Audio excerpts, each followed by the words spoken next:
Let me see. Okay, hello. Welcome to Unbreakable Life with Glory, the bilingual podcast where we talk about depression, anxiety, PTSD, family, holistic way, in a natural way to always make you feel better. And here, your Gloria Londono. How are you today? I'm so happy to be here in my show, coming back this year with the first episode of this year in English. So it's gonna be different this year because like 4 years ago I was talking only about depression inside of PTSD, and this last December 2023, I realized that it's time for me to talk about families, and so how to heal families and how to help people to heal their own family, because I know there's a lot of people right now there that they want to have a good relation with the mother, they want to have a good relation with the father and brothers and everything. And I did have a very not very close family for a long time. We fight a lot. We never have a good communication. We was like, yeah, something happening to us, like if we get sick, everybody was there, but never was like a Christmas or sometimes like parties together, and always was something like a fight, or it was like, I don't know, it was weird. And I was tired about it, and I said, I just want to find a way to help to heal my family. And the way to heal your family is yourself. When you heal yourself first, then your family heals by themselves, because when you want that other person to heal, you need to heal first, so that frequency or that energy goes into your friends, so into your family, and your family transform and comes to you and ask for help in a way, in a miracle way, in a beautiful way. And that happens to me. My family right now, we are very unite. We talk every day, something that we didn't do for many years. I did have a brother that I didn't talk to him many years. We have a fight, and he was like a little bit mad at me for a long time. And and it was like no relationship with any of them. It was like everybody in their own island. And it's so hard to keep going in life and have that, like that kind of heaviness in your shoulders about your family.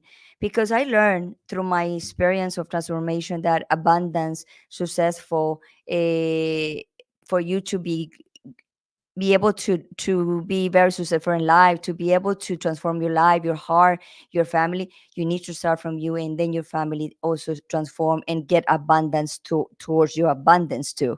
So it's a big journey. And I'm gonna start talking a little bit more about this, because I find out that I'm um how you call this, like a healing link.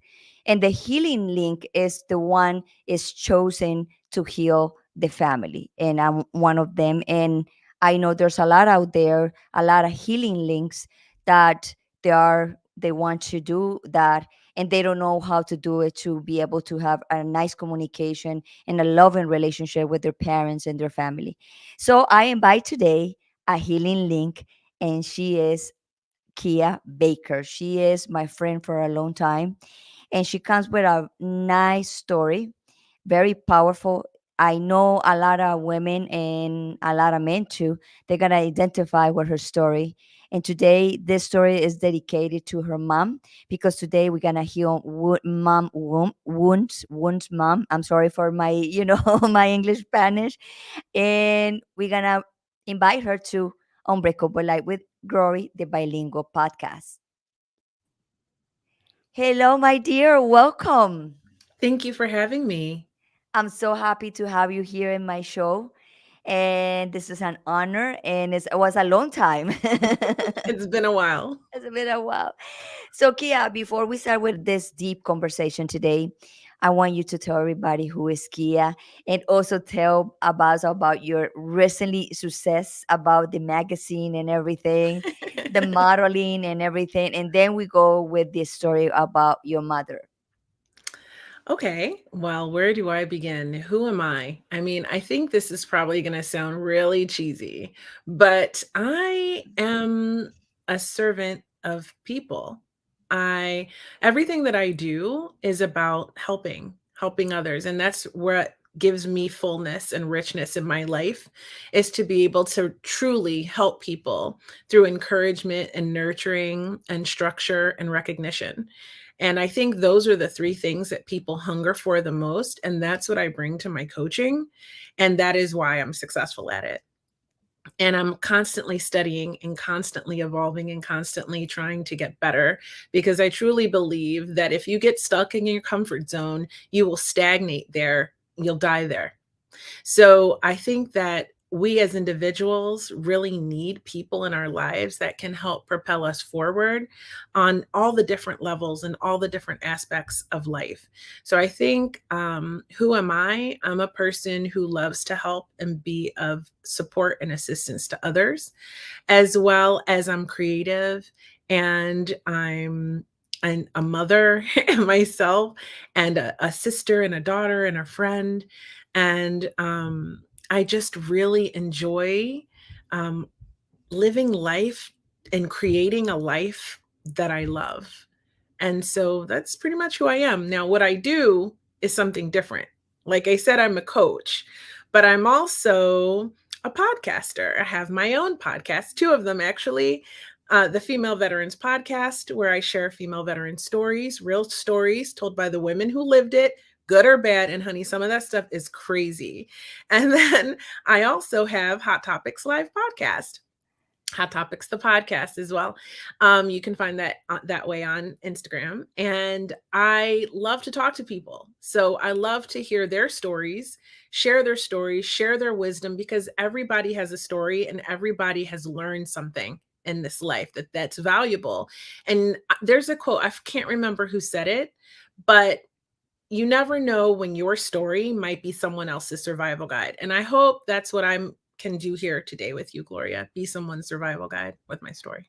Thank you so much. So for the people that they don't know us very well, we co-host for many years together, a lot. And also I'm a podcaster because I choose to be a podcaster, but my coach was Kia. And where I am today is because of her, because she was pushing me to do what I'm doing because I'm a survivor from a kidnap. So I was afraid to talk about my story and also to write my book, that my book is coming very soon out. And Kia was the one was encouraged me all the time. Don't be afraid. You have a lot of potential. Like it was a process. Remember, Kia, it was a big process for me to be able to talk about in public and to be able to have a podcast. And you helped me to move forward with all this. Well, you were my very first student. So I am so proud to see just how far your journey has brought you and how amazing you are at helping other people and all the hard work and effort you're doing to be able to use that experience as momentum to just help others heal. It's beautiful to see. Thank you so much. So Kia, today we're gonna go start with the topic. Today is healing the mother wounds. So I want you to tell us why you choose this title and tell us about your story. Well, I'm going to give you some techniques today, some strategies to help you heal. But my story is not like many other stories. And I'm finding there are more out here like me now. But when I was experiencing it, I didn't know where to go or how to heal this because um, I am a child abuse survivor. Right? And there are many people who have parents who are narcissistic, who are alcoholics, drug addicts that just were unable, mentally ill, as was my case, were unable to show up in the way that we would hope that a parent can show up for their child, right? Um, and because I was, a middle child and a girl and one of four children, and I grew up in an environment where the parenting one was uneven. And when I say that the parenting was uneven, I'm talking about inconsistent in whether I knew whether I would be safe or not, whether I would eat or not, whether, you know what I mean? Like what mood my caregivers would be in. I had to get really good at navigating uncertainty. Mm. And there are a lot of children who grow up in those kinds of environments. And because of that, my relationship with my mother was very, when I was younger, I worshiped her. And then there was an occurrence of abuse that gave me a deep sense of betrayal. And um, that was like, there are certain moments in your life where you could almost like stick a pin in it. And in that moment, everything changes. That's what Yeah. that was like for me. And I've had multiple of those circumstances in my childhood with my mother. And I developed a lot of internal struggles because of it, such as eating disorders, depression, anxiety. Um, it certainly informed how I chose friends, my self esteem, the way I showed up in relationships, as in my attachment style, right? And so the relationship with your father and your mother, but in this case, we're talking about mother, Yes. is so detrimental to your future. And, when you're young, you don't know that. You have no concept of that. You just internalize everything as in what's wrong with me that I'm being treated this way? What could I have possibly done to deserve this kind of treatment? And then you adapt and you create behaviors around these concepts. For a lot of people, it's feelings of I'm unworthy, that I must have done something to do that to deserve this, so therefore I'm bad and I need punishing.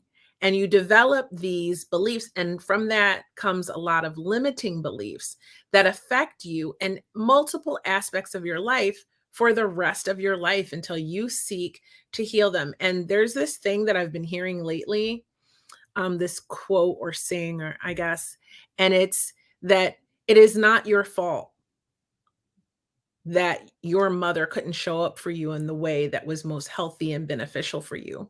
But it is your responsibility to heal those wounds. There was nothing you could do. This is my add on. There was nothing you could do as a child.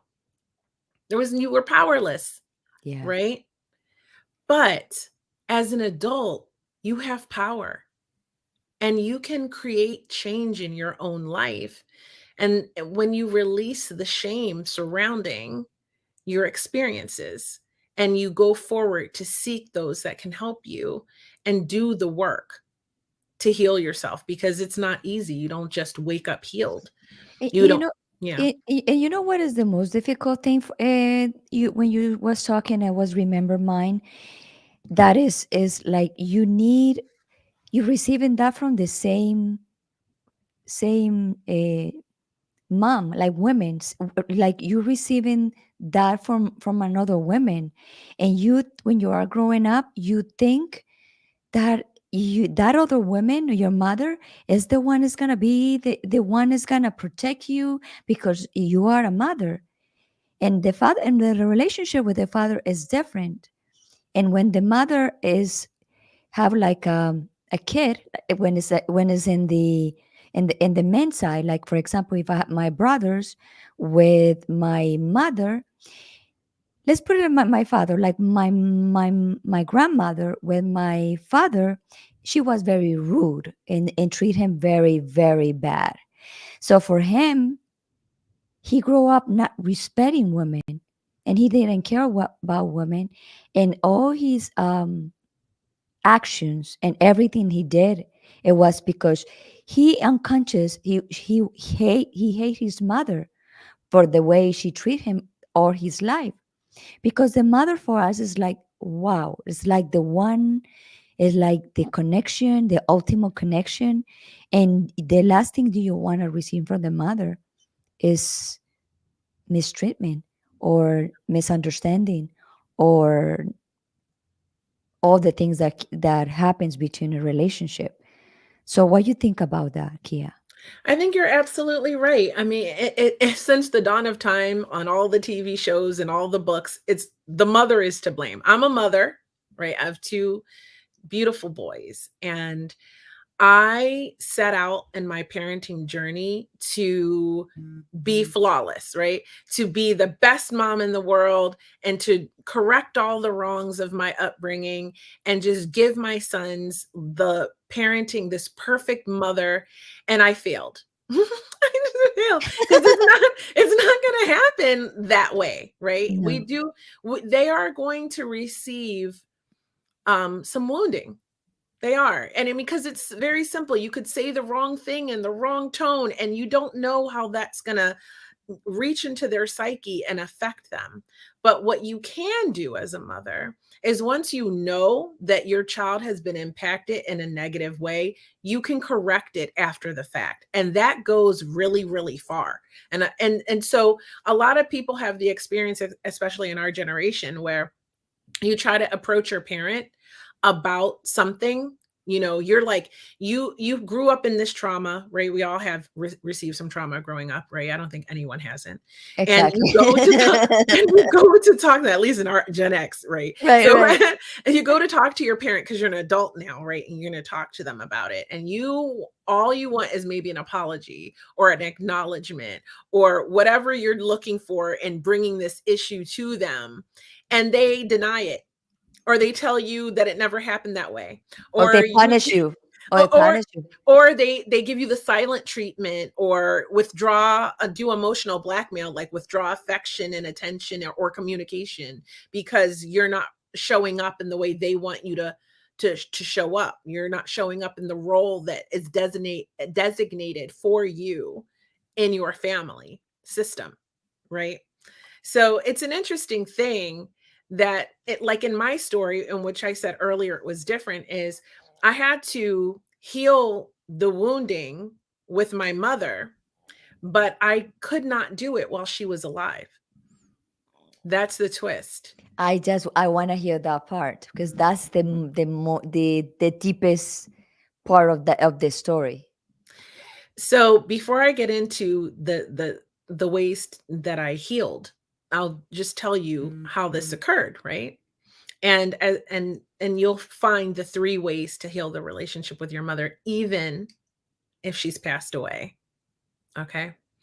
So I remembered this because last week on Hot Topics Live, I had Michael Tooley, and he wrote this book, The Girl I Never Knew, Love Beyond the Veil, I believe it's called. Go to Hot Topics Live, #podcast, or a podcast on YouTube. You can find the episode. And he talks about it there. And it's about a girl who died previously that he had a connection with, and they started to communicate. And when he told me that this was his story, that he wanted to talk about this on the podcast, I was like, oh my God, I love this. And I remembered this, what happened with my mother and how I healed our connection after she passed away. So a lot of it, well, let me start at the beginning and then we'll go into that. So my mother and I, we had a very unique relationship. Okay. My mother controlled everything of our lives. She dictated everything. And as a middle child girl, I developed very people pleasing tendencies as a survival mechanism of my household. And I'm pretty sure a lot of people who knew me at boarding school could say that I was kind of like a doormat I was like a total yes girl for everything.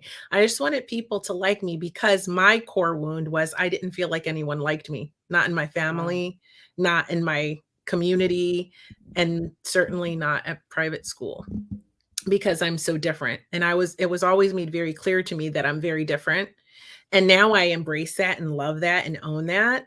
But at the time when you're young, you feel, oh, you're different. So something's wrong with me. So I carried that with me for many years of my life, right? And I still think I'm working on healing those wounds, on a very, very deep level. Right. And so with my mother, the relationship was, when I was young, very subservient and very just I did whatever she wanted to just keep the peace, right? Wow.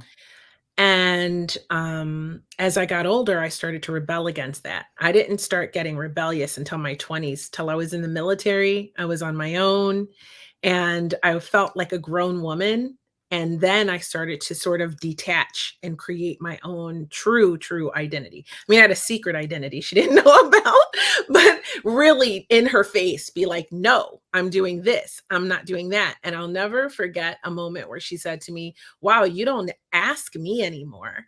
You just tell me what you're gonna do, huh?" And I was like, "I'm 23 years old." I remember Yeah. having that conversation with her, right? I'm serving in the military. I can die for my country. I can damn for sure make a decision for myself, right? Without Exactly. asking my mother's permission, right? And I Exactly. started to like pull away and like really define myself and have my own identity. And my mother suffered from mental illness. And I think that I always kind of knew something wasn't quite right. She had a lot of trauma in her life, and I'll say that. And I understand that. And she made a lot of poor choices and partners. My stepfather was a terrifying man. So I lived in a lot of terror in addition, like just a very uneven, very chaotic, stressful environment. My saving grace was private school, and I was away. I was out of that environment most of the time, Hmm. but it still was a huge part of my life. And and so they parted ways, but there was a lot of abuse. He was like my primary abuser. And Wow. there was a lot of things that I had to work through and forgive her for because of that as well. But once they parted, her mental health completely deteriorated, and she was in and out of mental hospitals and things like that. She was very absent. So then there was a lot of neglect and absent parent, and like just I had to just grow up really quickly. I had a little brother that needed taking care of. I just had to grow up very fast and take care of myself. And so later on in life, when I got older, I she would had about 8 years where she was on a good combination of medication, and it was like a person I'd never met, and we had an extraordinary bond. Like, we talked about all of these things. I was an adult by then. I think I was in my late 20s, so I began to understand in an adult way the toxic relationship she was in. The dynamics of that as a woman, instead of like looking at it like a child, understanding the abuse she experienced as a child. So it was like an abuse cycle, right? Right. And recognizing, okay, I need to break the cycle of abuse. My mother was abused. I was abused. I'm not gonna. A lot of people, feel like, especially feel you don't hit your kids. How you like? I don't hit my kids. I do not hit my kids. I did Right. not raise them. They have no idea. If I told my son get over my knee, he'd be like, "What does that mean?" Actually, I tease him like that sometimes. He has no clue what that means, right? Right. And it's because I intentionally broke the cycle of abuse as a healer in my family, right? So but I understood how my mom, I didn't blame her, I guess I would say. I started to forgive then, right? And then we had an incident. They changed her medication and she began to deteriorate. And my sister kept telling me, "Yeah, I think, she's really paranoid. She's really paranoid." And I started to see these signs of deep paranoia. Mhm. And so I brought her to visit me because I wanted to get her examined by some really quality doctors in a good healthcare system in Chicago by where I was living at the time. And it went horribly wrong. Um, and after that, we just had a situation occur where I realized how bad the paranoia had gotten, and I prevented them from, um, involuntarily committing her. And she went home, but she was upset about it, and then she started having paranoid delusions about me. And I told her and my sister and my entire family that, and I saw it, like, her behavior when she stayed with me was so unstable, we'll say, that I realized that it was not safe that I had her with my child, with my husband, or like my family, Mhm. and it was not safe. And I felt a lot of guilt and shame about involving them in that. And I felt a lot of grief and sadness. But my mother was also refusing medication that would help with the schizophrenia, the paranoid type. Mhm. And I had to make a determination for my life. Like, I was so seriously mentally impacted that I went to therapy for 6 months, deep therapy. I started taking art therapy. That's when I started painting, which was the good thing that came out of that. And I made a decision right then and there. I'd never been really good at boundaries because of my upbringing, but I made a decision right then and there. The biggest, hardest, most firm decision I ever made in my life was that if she did not go on that medication, I could not have her in my life Correct. because I had a child and I was destabilized mentally after that situation myself. And I said to myself, I have to be well for my child. Mhm. So I lost something here. Your So, the light, your oh, light. it shifted. Can you Yeah. see me? Yes, Okay, I'm now, gonna just yes. keep going. So, um, essentially, I made that decision and I stuck to that decision. And she would reach out. She would have all of the flying monkeys, as they call them, reach out and target me and say, and basically try to bully me or convince me to change my mind when I was convicted that it was the best thing that I could do for myself, right? Right. So, um, but I held to it. I said, I'll talk to her anytime she wants. She has to get on her right meds. I have to know that she is stable before I'm going to have her in my life, in my child's life. She has to Exactly. choose that, right? She has to choose me, basically, what I was saying. Like, get on some good meds. If you want me to be in your life, you have to accept that this is what's going on with you and you need these meds because off of them, you're cruel, you're abusive, you say horrible things, you're threatening, you're violent, you're unstable. And I'm not going to live like that. Mhm. I'm not going to have it in my life, in my child's life. No, no more. That's the phrase. And No more. that was a hard decision for you because we feel guilty, shame that we w- the decision you have to make towards your mother, like, oh, this is my mother, but I'm doing this because I'm preferring myself and my kid.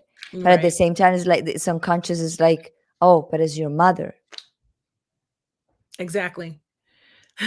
Exactly.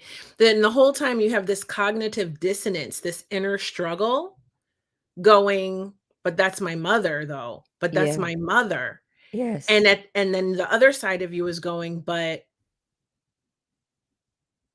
it's so bad for you. It's toxic. It's bad for you. You're suffering. So, to long story short, 10 years go by, right? Right. About 10 years, and she sends me a friend request on Facebook, and I go, "I've had another child. She has never seen the child," you know? And I think to myself, "You know what? Let me accept her friend request so she can at least see the pictures. She can kind of see what's going on in my life." But I'm still determined. Like, we can't be in each other's lives if she's not gonna be, proactive about her mental health. And so one morning, I got a call saying that she passed away unexpectedly. Hmm. And I But that was before you accepted in Facebook or after you accepted in Facebook? After about a month, actually, about maybe even 3 weeks later. Hmm. And I was honestly, it was a feeling that I don't know that I can express or you'll understand unless you've been in that experience, like, where your abuser is no more. Um, so there's a deep sadness and a deep grief. I grieved a long time in a different way than most people because I also there's so many layers to the grief because you don't have this best friendship with your mom. Some people talk to their mom every day and they have this wonderful relationship and their mom is so awesome, like you. Like you are so awesome, right? And if you your mother passes away and you have that relationship, it's a different type of grief. Okay. But for me, I had to grieve that I didn't get to have that type of grief too. And I also had to grieve the 10 years that we lost. And I also had to um, be okay with my decision because that could have Course. derailed me. Like that could have spiraled me into a whole nother direction of grief. Right. Just the fact that I didn't have a relationship with her the 10 years of her life. Right. And then I had to what initially happened was I started to think about my brothers and sisters, especially my little brother who lived closest to her and who was most present in her life on a day-to-day basis. And I kind of launched into that mindset and that heart space of service and being of service to my brothers and sisters to help them through their grieving process. I Hmm. had to actually even tell my sister that it happened. And so I didn't go to the funeral. I sent No. beautiful flowers, but I did not Mm. attend. What was I the reason that you didn't attend? Why would I attend her death when I hadn't experienced the last 10 years of her life? I also felt numb to it. I didn't want to be there because yet she was still someone who abused me. It's a very complex grief system, Yeah. right? And I had to be sure that I would be okay with that. So, moving past that, I had to heal my relationship with my mother now. And I don't know what your belief is, but I believe that death is a transition. Now, if depending on your spiritual or religious beliefs, you may believe you go to heaven, you may believe you go to hell, you may believe whatever. To me, we are energy and we transition, and whether that's to heaven, to whatever. But I believe that energy is infinite. And so that person's energy can come back to you. So they're always there. Energy is constant. They're always there. Sometimes you're more tuned in and you can connect with them more easily. And Right. sometimes it's more difficult. And so we talked about this last week on Hot Topics Live. Actually, this is a huge part of the conversation. And we talked about signs and synchronicities. And so, before I get into that, I'll tell you the ways that I healed, and you'll find the 3 steps in here. The first thing that I did was I spoke to her. I waited till my house was empty, and I screamed at her, something I'd have never done. I would have never done that in my life. I would never dare speak out of turn to my mother. I was not raised that way. Okay. Of Right. course, you get a slap, but like, you know, but I said everything I needed to say. And that's the first thing. Now, however you want to do it that way. But um, honor your feelings and speak them. Speak them out before you even write them. Speak them. Speak them out. Everything you wanted to say to your parent that you never got a chance to say in life. And I think even if they're living, this could be Of course. helpful, but you have to do it in a different way. For Yes. me, I used swear words. I was screaming at the top of my lungs. I was crying my eyes out, but it was so cathartic. It was so healing to just say everything I wanted to say that I never said, that I wouldn't dare say, but how I truly felt. And that Wow. first step was to get that out verbally. To acknowledge it really is, if you want to have a pre-step, step 0, acknowledge what your true feelings are Right. and then say them out to the person. Use their name. Mom, dad, same thing applies for him. And just talk to them and say it. Angry. However, don't hold back. Scream. I'm a big fan of screaming. Yeah, me too. Yell at the top of your get, because Yeah. it's an energy release. Get it out of you. It's stuck. That I trauma hate stuck. you. I You hate treat you. you treat me bad. I was crying this day that you treat me so bad. You never pay attention to me. You always prefer the other person, or you always prefer my brothers. It's like just like that. She did And prefer my use the brothers. big words if you want to. Yeah. It's true. It's true. It's like Yes. everything you said is dead on. And that was the first thing. And allow the emotions to pass through your body, because we get the stuck energy. We get the emotion stuck and we hold it into our body. And you know what happens to it? It goes into your kidneys. I've lost a Yeah. kidney. I've lost my uterus. Like, emotions get stuck in your organs. Yeah. Get them out. Okay. Shift that energy out of you by being truthful to your own soul and to that person, and tell them in the most heinous, awful way, whatever you feel, however you want to do it, but get it Right. out. That's step number 1. The next step, right? The next step is to write it. Write them a letter. Like, once you're calm and you've got the initial rage and emotion out of you, then write to them. Write to I, them how you wish it would have been. I would say that from the first part, they should wait like a couple days to settle, and then they're gonna see that the energy already shifted, and they are right now what they're gonna write is completely different of what they did in the first step. I agree. And that's kind of how it happened for me. So that was when the transition started happening for me. Hmm. Once I got the rage out and the sadness, the deep, deep sadness. And I was crying for days. I mean, I think between the time that I was screaming and yelling and crying and just screaming everything out to the time that I sat down and wrote her a letter was like 3 or 4 weeks, just to give you a time frame. And then I sat down and I wrote this letter, and I wrote out my heart, and I wrote to her how much I loved her and how much I understood that she wasn't well, and that she did the best that she could with the tools that she had. Like, I started to like really think about that. That once you know better, you do better, right? Hopefully. But if you don't ever know better, can you really do any better?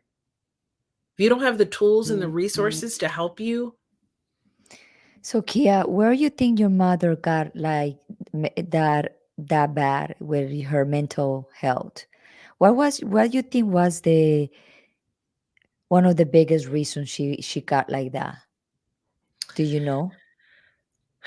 Well, I mean, some people, it's genetic, and I do believe there were some genetics in that. But I also believe that it was stored trauma within her body that she couldn't reconcile. She couldn't accept, like internally, she resisted it, the deep, deep trauma that occurred. Like, for example, her brother passed away. She had complex PTSD.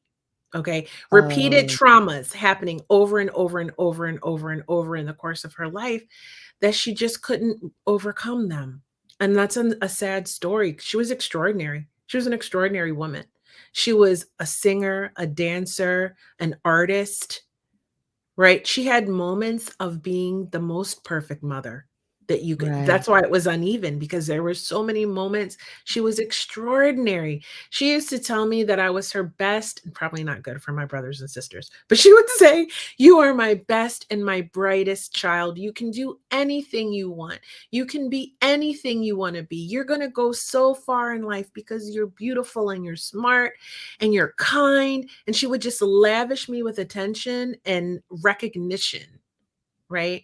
And just praise. She would, and it felt amazing in those moments, right? Right. So for her, she lost a sibling when she was, I think, 9. And it was so devastating to her that I think she didn't speak for a while. I also deeply believe she was on the autistic spectrum and undiagnosed, because many women are. That's another factor. Yes. Um, she lost her mother at age 16. So how was her relation with her mother? Do you know? Her mother was physically abusive and mentally abusive to her. Ah, there you go. And she was the scapegoat of the family, so everyone was taught to be abusive to her, right? She was a target. So she got pregnant at 16 because her mother was killed and her father went to prison, you know? And she saw the body. She's the one who had to call the police.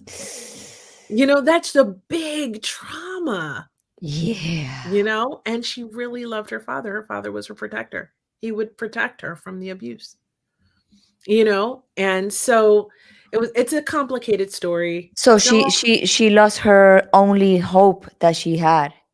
So she lost her mother and her father in one moment, in the blink of an eye. She was 16. All of her brothers and sisters got taken by other people to raise. She wasn't. She was too old. She was pregnant. She got married young. She started having babies. Her first child died in a fire before I was even born. Wow. Like, trauma after trauma after trauma after Yeah. trauma after trauma. See, that's part of it, is like, can you step back from your own wounding and look at what your parents' wounding was? Yes. Yes.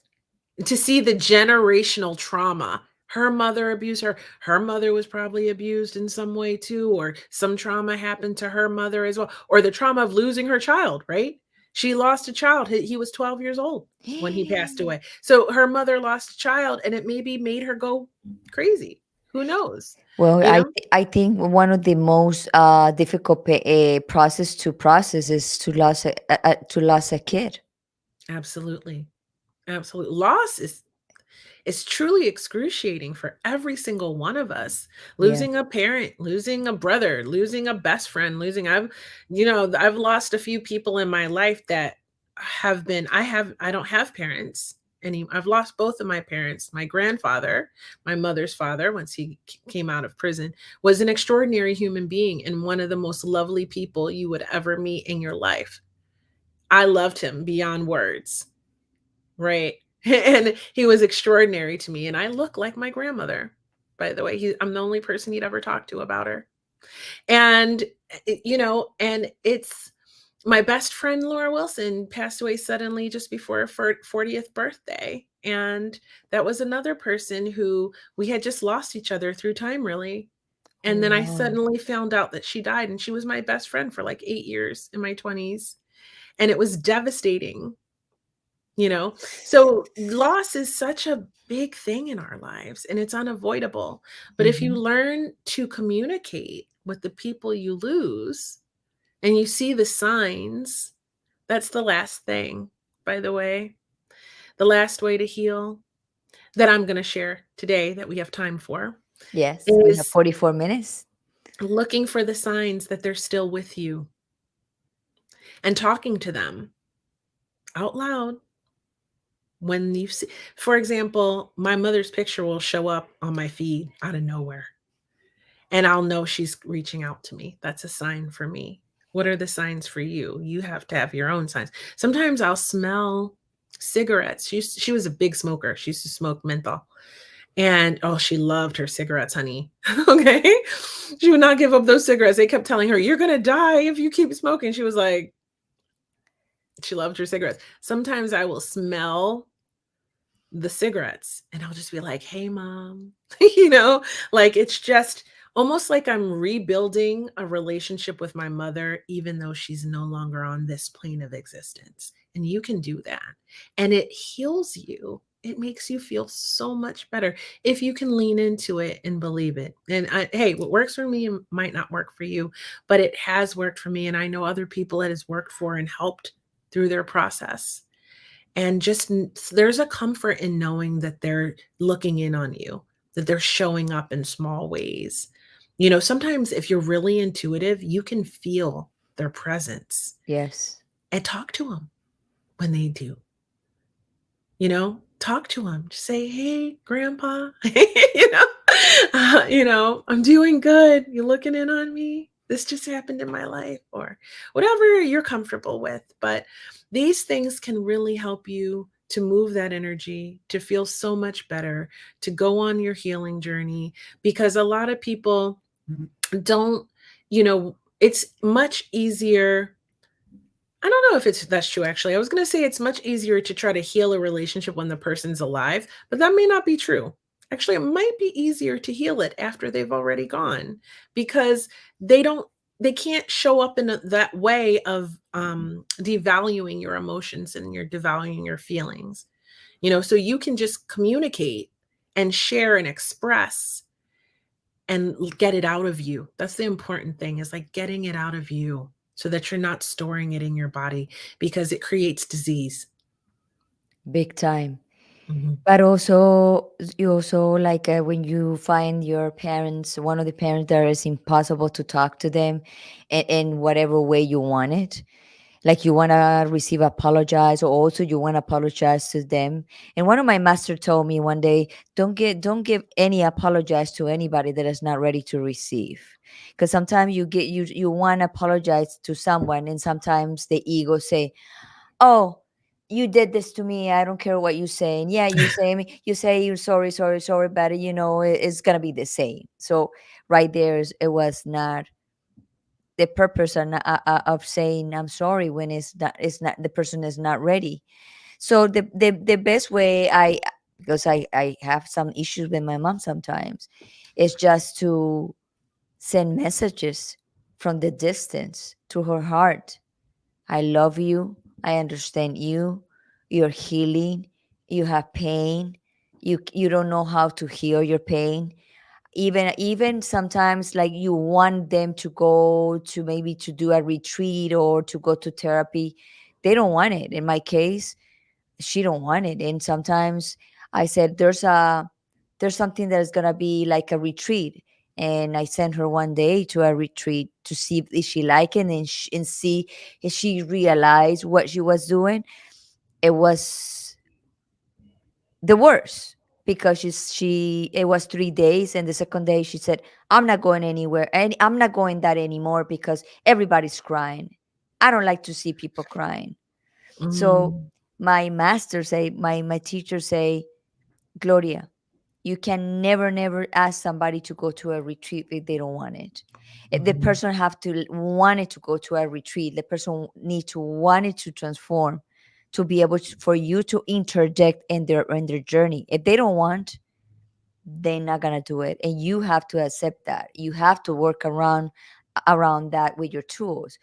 But even we know that.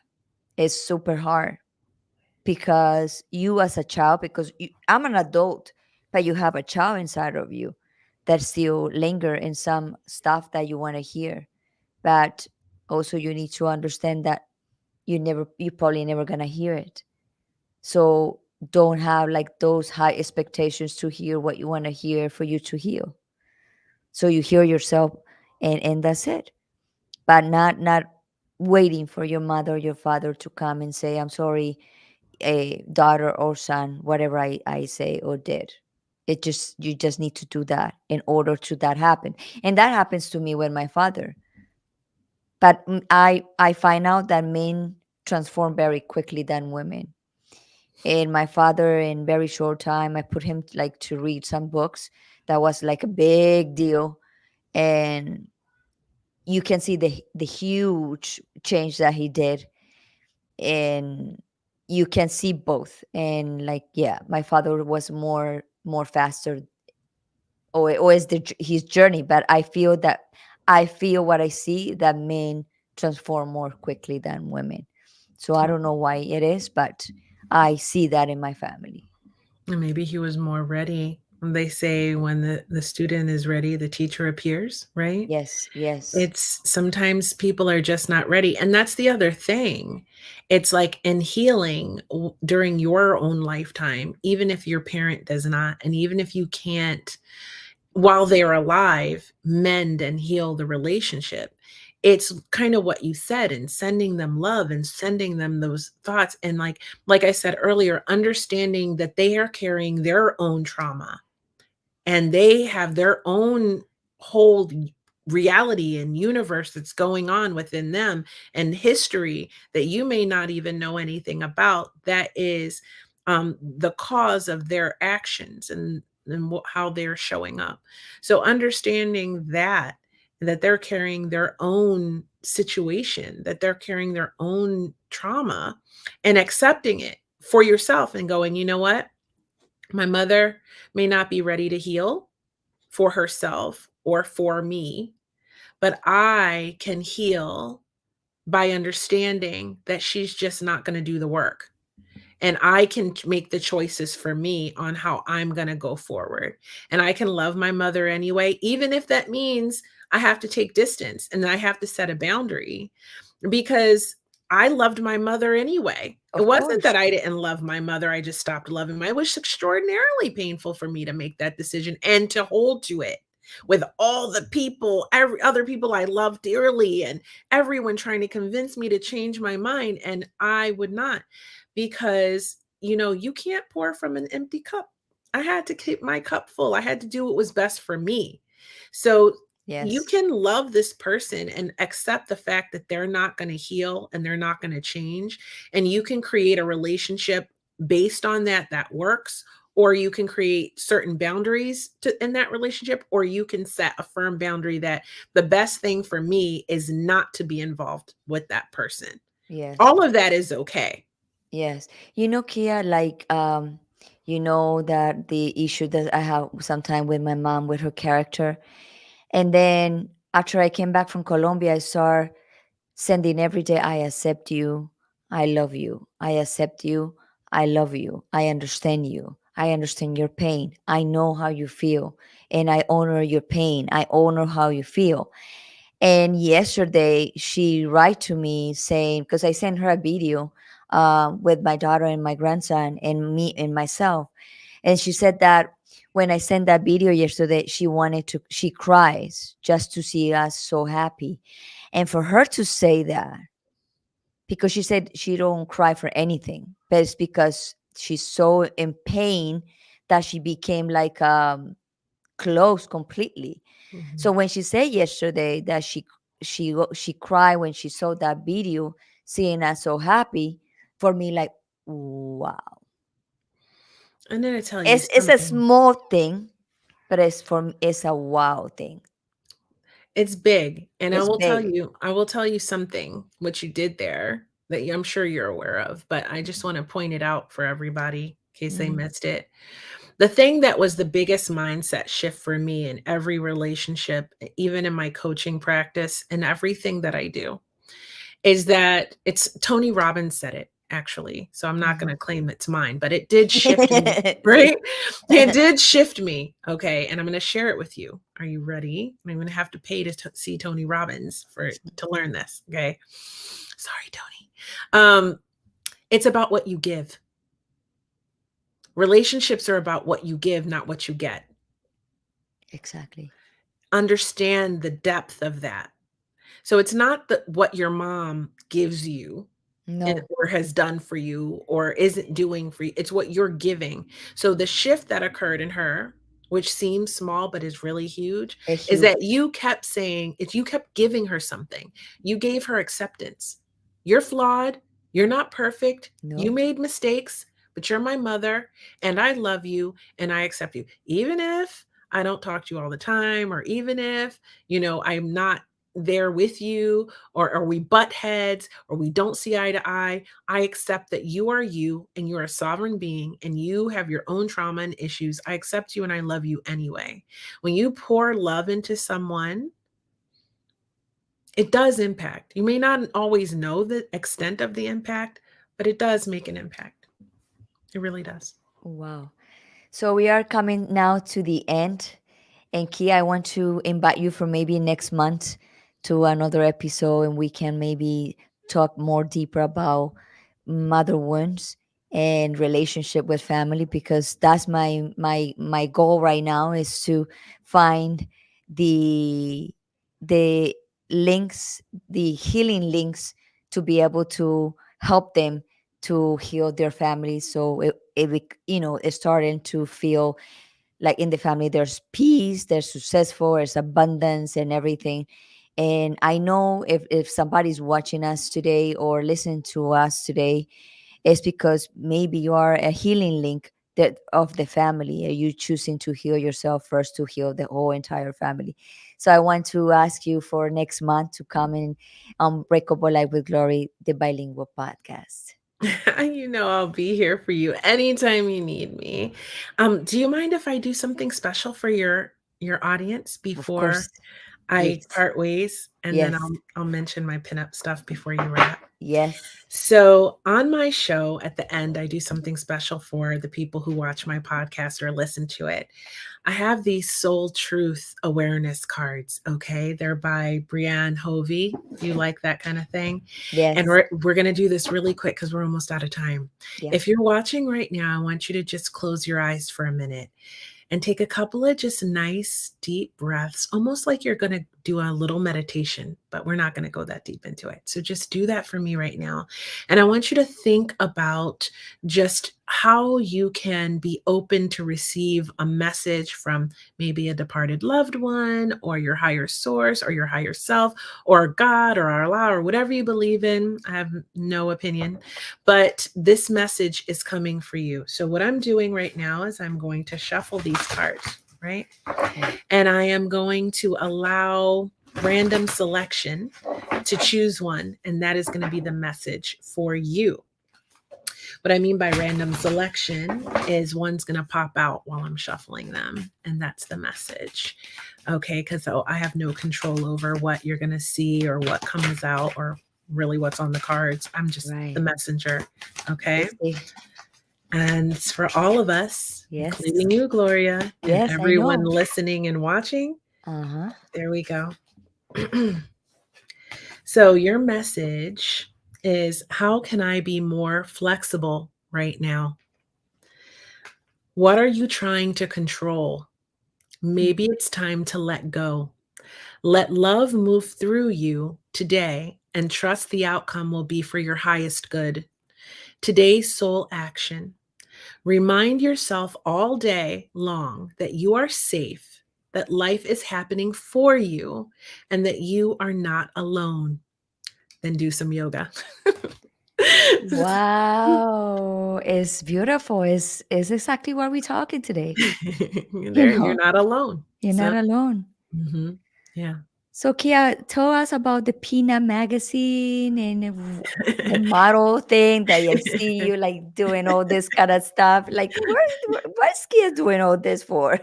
Well, I have a platform, and my platform is body positivity and the fact that you can do anything at any age, right? I Uh-huh. started my pinup journey at 44 years old. Okay, 2 kids later, divorced, single mom, and I embarked on this thing because I wanted to celebrate beauty and sexiness within myself and for other women to just Right, say, "Hey, listen, you can do whatever you want, whenever you want. Age is nothing but a number." People right. think you get to your 40s and your 50s and you're just done. Like you just need to just hide in a house No, and no, no, no. everything. No, you're just getting started.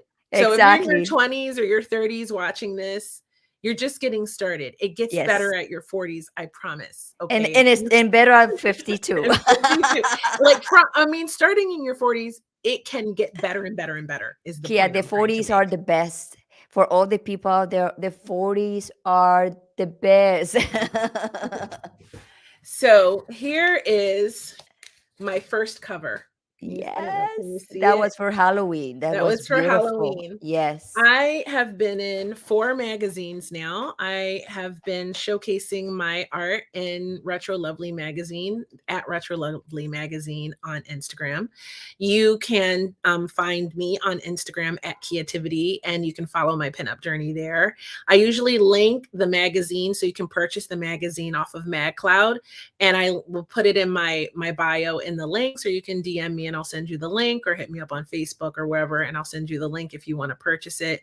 But the last issue is called the Goddess Magazine, the Goddess special theme issue. So I'm in that one. I'm really excited. It just came out. I'm waiting for mine to come in the mail, or else I'd show you that one. But I think the cover was a big deal because I'm a cover girl now, and I never in my wildest dreams ever believed that that would happen. So, Awesome. and that happened for me at 48 years old. So, that's my platform. I'm sticking to it. Find something you love. You can design your own most beautiful life. It's never too late. It just takes time, practice, and learning, and knowing what it is, what direction you want to go in. And if you don't know how to do that alone, get a coach. There's a beautiful, amazing one sitting right next to me. I am also a coach, and I think that you need a team to help you get where you're going. And Kia, that photo shoot, that the last one photo shoot, you said that you hated that you didn't like it looked I good, cried. blah blah blah blah. And then I said, "Show me your pictures." And she sent me the pictures. I said, "Oh my God, what she's looking. She's so amazing. She's beautiful." And I helped her to choose the ones that I thought it was amazing. And Yeah. she submitted them and she got the cover. And so happy for you. Yes. Congratulations. Thank you, my love. I think that these kind of connections and relationships are so priceless. And without the support of you and a lot of the things that I've done, I don't know how I would have made it. So Awesome. we So, really have Kia, helped each before we other. go, I want you to give a message for tonight. I know you gave a card, but I want you to give a message, a short message for the families today to be able to heal anything that they need to heal. It requires a mindset shift. It requires identifying what your goal is with the connection, and then really feeling that, and then feeling what in your mind, like going in your mind and feeling what it would be like to resolve it, and then finding some action steps to take to put it in place, and pursuing that and doing the actual steps. And then sometimes your loved ones are not receptive. So acceptance that you did everything that you could, and then releasing that. Feel the disappointment, feel the sadness, feel whatever you need to feel, but then don't hold it, release it. And I'm a big fan of therapy when it comes to these kind of things. And therapy, there's a lot of ways to receive it now. And so if you have a therapist or someone, a confidant, or a journal, even if you can't do any of that, just get it out of you. Always get it out Exactly. of you. Don't store the pain inside. Exactly. Wow. Thank you so much, Kia. So I'm gonna close the show. So thank you so much to be in Unbreakable Life with Glory tonight. Thank you. Thank you. Well, we is a little bit longer today, but time goes so fast that and the conversation was so beautiful that I didn't want to interrupt too much. I want to listen to her story that is very powerful.